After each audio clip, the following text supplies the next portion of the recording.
pessoal, tudo bom? Bem-vindos mais uma vez a um livro da vez por David Thomas. Hoje o livro da vez, então o primeiro livro na verdade, né, do mês de janeiro, do ano na verdade de 2021, será o livro da Bíblia. Para quem viu o meu projeto do Anatomia Bíblica em 2021, né, que eu resenhei os 12 livros da Bíblia, sempre viu, né, esse livro aparecendo lá como indicação, e, enfim. Foi o livro que na verdade eu usei como leitura de apoio, né? Então, eu agora, como eu tinha prometido no final do ano passado, fiz uma leitura na íntegra desse livro aqui e a gente vai conversar um pouquinho sobre. Mas antes de começar também, como eu sempre digo, você não é obrigado a concordar com 100% de livro nenhum, tá? E eu não tenho a pretensão de ter a razão sobre tudo, né? Quando você lê, o importante é sempre você tirar o que vale a pena para si. Eu vou deixar aqui embaixo na descrição do vídeo um link para você adquirir esse livro lá na Amazon. Você adquire o livro e também me ajuda, né? E vou deixar também o link de todas as minhas redes sociais, o Facebook, o Instagram e o Scooby também. Esse livro aqui foi publicado pela editora Globo e ele, na verdade, ele faz parte de toda essa coleção aqui, que inclusive é até maior essa coleção. Tem outros livros também. Eu, na verdade, só comprei dos assuntos que me interessam, né? Então você tem aqui o livro da História Negra, que é um dos que eu pretendo ler também, que é um assunto que me interessa. Você tem o livro do feminismo, aqui, que é outro assunto que super baita me interessa, vocês sabem disso. Você tem o livro das religiões, né? Que é inclusive o tema, né? É o assunto que eu estou me pós-graduando agora. A minha primeira formação, que é o livro da literatura, que é o assunto que motiva, na verdade, esse canal. E a minha segunda graduação, que é o livro da história. Então, ou seja, na verdade são temas que eu super gosto, que vocês sabem que eu sempre falo sobre, enfim. Então, ao longo do tempo, eu pretendo ler toda essa coleção da editora Globo. Comecei por esse daqui, até por conta do projeto, né, do Anatomia Bíblica. Mas nada assim, né, nada com pressa, a gente tem muito tempo, na verdade, para ir lendo todos eles e conversando sobre. A proposta desse livro aqui é fazer com que o leitor, ele entenda melhor, né, mais os livros da Bíblia. E é muito interessante também porque, assim, ele não, além do assunto principal aqui ser o tema da Bíblia, né, eu acho que para quem, por exemplo, estuda história, ele também é muito interessante, porque, especialmente na antiguidade, ele traz muito aspecto, assim, de como os povos antigos funcionavam, até mesmo os costumes, as crenças e tudo mais. Na verdade, eu aprendi muita coisa com esse livro aqui, não somente no sentido bíblico da coisa, mas também da própria história em si, né? Como que os hebreus, todos os outros povos da época se comportavam, no que acreditavam, e enfim. Então, assim, ele vai fazer um resumão de todos os livros da Bíblia aqui. E ele vai trazer então todas as informações a respeito do livro. Como que aquele livro, qual foi o contexto que aquele livro foi escrito, quem são os personagens principais daquele livro, quem são os autores, ou na grande maioria dos casos, quando a gente fala da Bíblia, os possíveis autores dos livros sagrados. E o que eu mais gostei desse livro aqui, na verdade, é a visão imparcial, né, que os autores vão trazer aqui.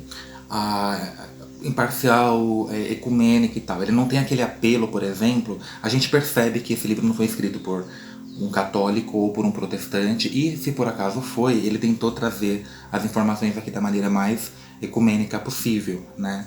Inclusive ele vai trazer aqui informações de, por exemplo, eventos bíblicos que não têm evidências históricas. Ele vai deixar bem claro, ó, tal coisa aconteceu, mas não tem evidência histórica nenhuma de que isso aconteceu ou que aquele personagem de fato existiu. Eu acho isso muito importante porque, assim, a religião sempre foi um assunto que eu sempre gostei bastante. Então eu sempre estive lendo muito sobre religião, estudando, e esse aspecto é um dos que mais me assusta um pouco. Eu espero que isso não aconteça, por exemplo, na minha pós-graduação agora. A gente sempre percebe, quando a gente vai estudar religião, um apelo à religião de quem está falando, né? A gente sempre percebe que ele nunca está sendo imparcial ali.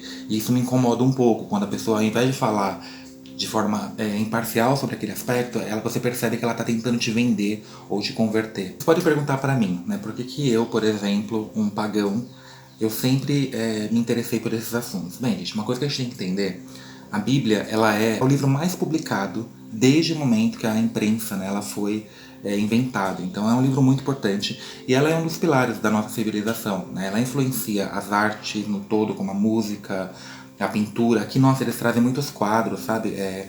de grandes pintores da história das artes e que eles se inspiraram, né, em eventos bíblicos ou personagens bíblicos.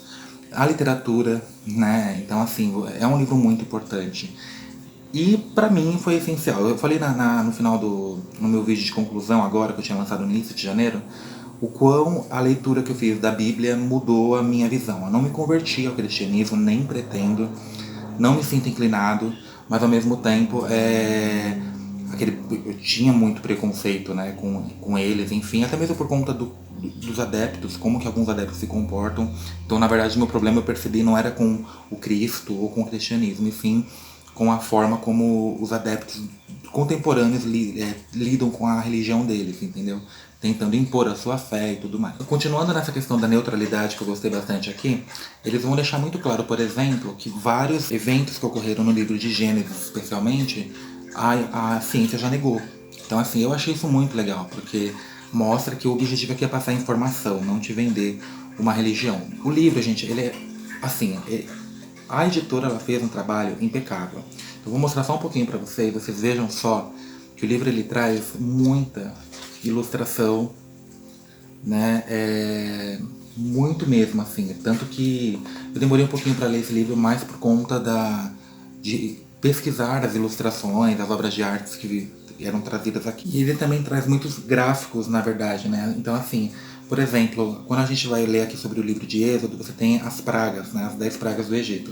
Eu achei muito legal porque aqui ele faz tipo um esqueminha, tá vendo? Olha, vai fazer a gente pensar em diversos outros pontos de vista que a gente sozinho lendo a Bíblia no texto cru a gente não consegue perceber.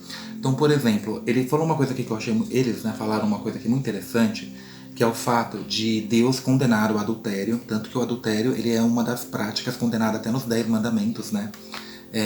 E ao mesmo tempo ele ser a favor da poligamia.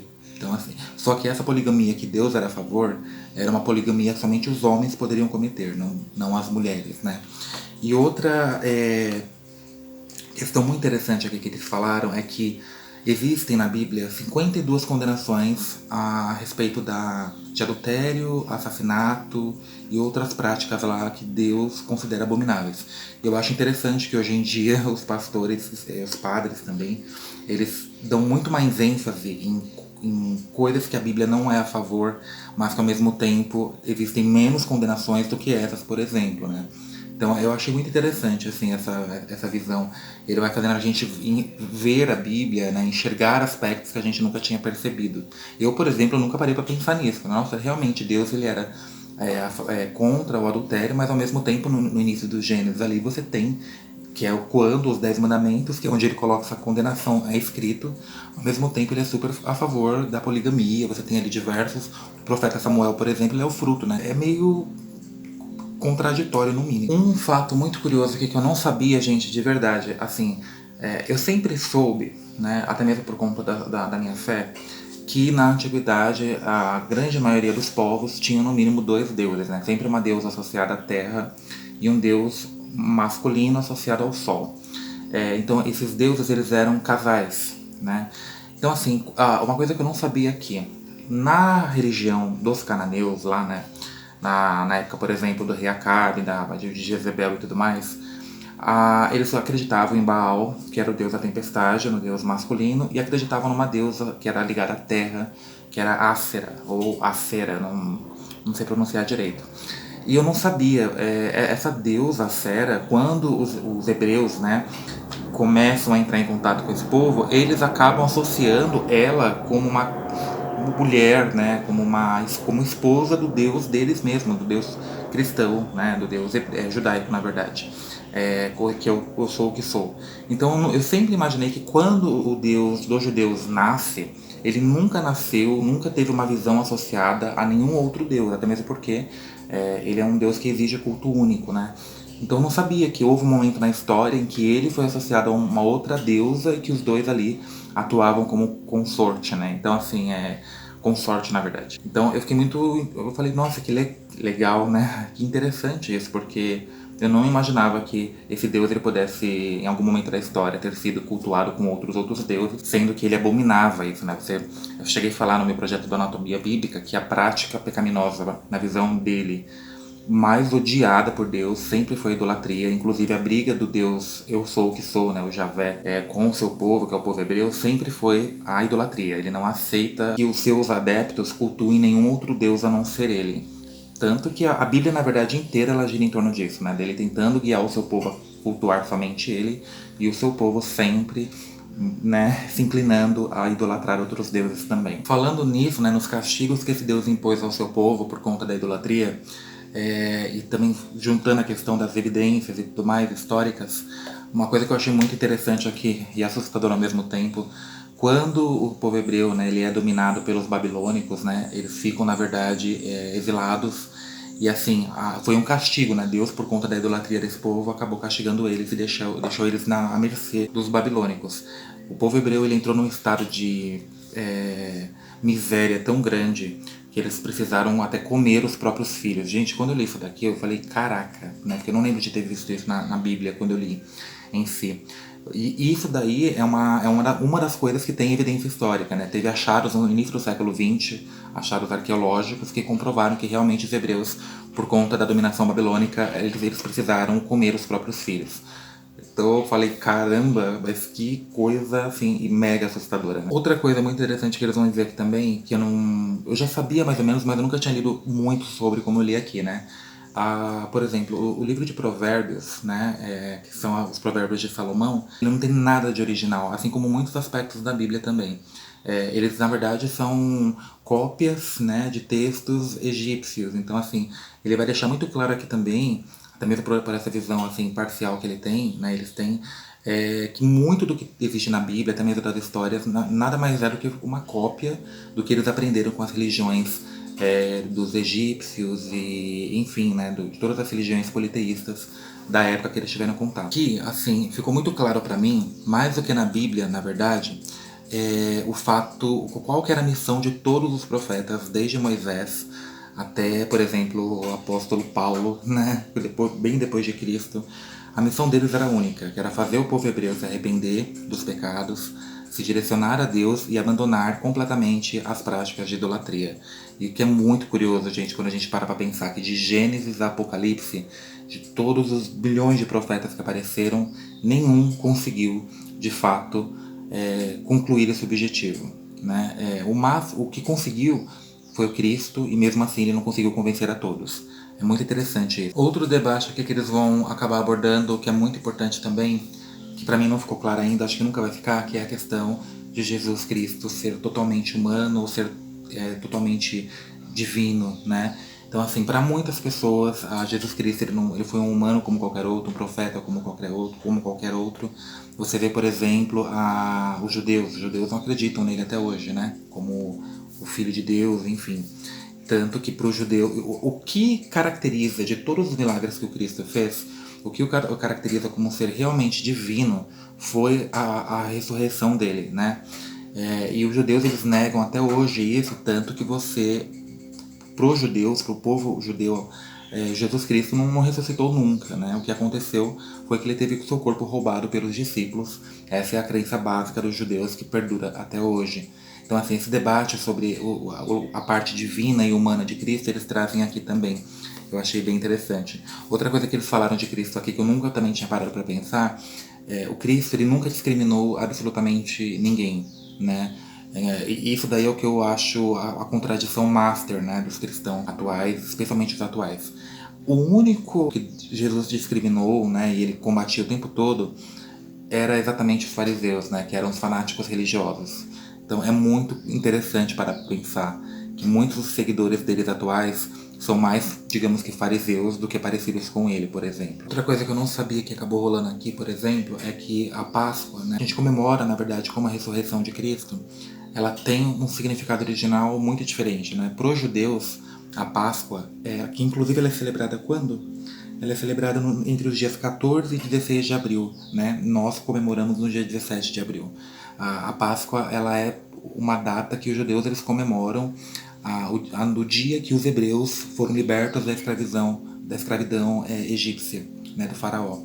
E quando o cristianismo nasce, essa Páscoa, para os cristãos, ela ganha um novo significado. Eles já não comemoram, por exemplo, esse dia que os hebreus são libertos da escravidão egípcia, e sim comemoram esse ciclo, né, de prisão, crucificação e ressurreição de Cristo. Outra coisa que eles vão falar aqui também que me chamou muita atenção eles vão dar outras motivações, na verdade, que fizeram Judas trair Jesus. Então, assim, na Bíblia, quando eu li o livro de Mateus, se eu não me engano, fica muito claro que, para mim, pelo menos ficou, que Judas traiu Jesus por dinheiro, né? Foi aquelas moedas lá.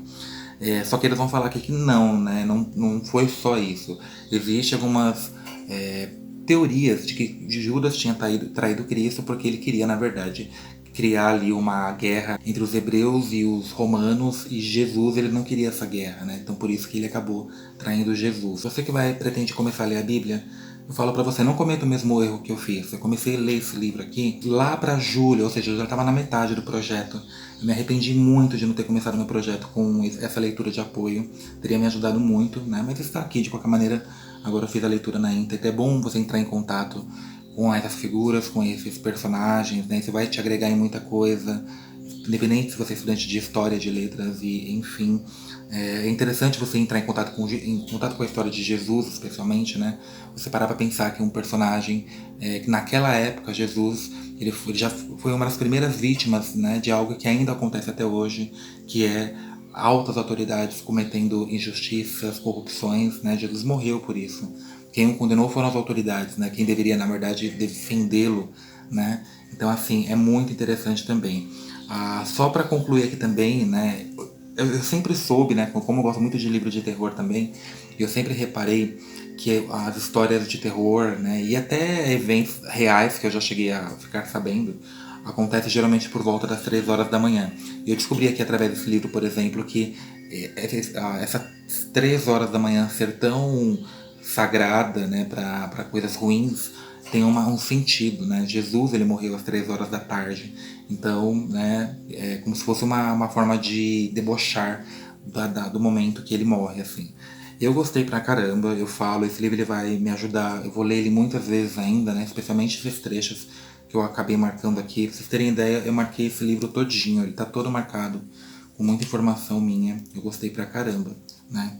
Como eu falei, eu vou deixar tudo aqui embaixo, dá uma olhada lá, tá bom? Então é isso, né? Essa foi a primeira resenha do ano. Muito obrigado mais uma vez por estarem até aqui. Até o próximo vídeo e até mais.